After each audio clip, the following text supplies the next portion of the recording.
Well, I get all my health care and other services through the VA, and with them firing these folks, I knew I was not going to be able to just sit quietly because they're the ones who dedicate themselves to taking care of me. So it's time for me to speak up and take care of them as best I can.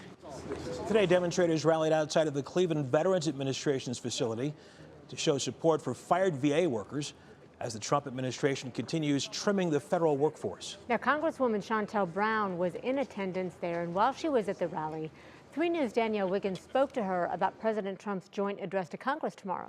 Congresswoman Brown shared there's a special Northeast Ohio guest she plans to bring with her.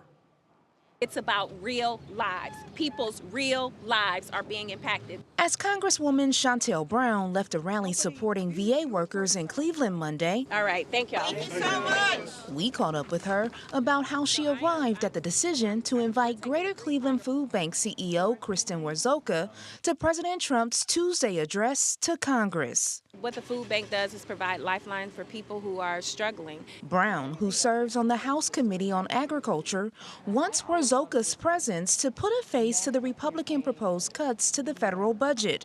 According to NBC, the House budget resolution passed last week includes $230 billion in spending cuts for the Agricultural Committee, which oversees the Supplemental Nutrition Assistance Program, also known as SNAP. The fact is, for every one meal distributed by a food bank, 10 meals are made possible by SNAP.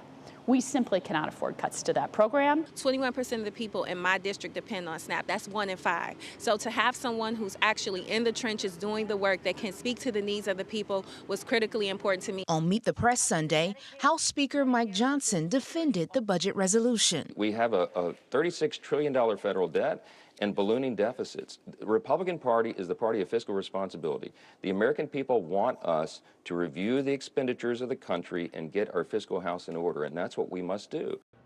And according to the food bank, Warzocha is also planning to meet with the offices of Senator Bernie Moreno and Representative Max Miller while she's in D.C.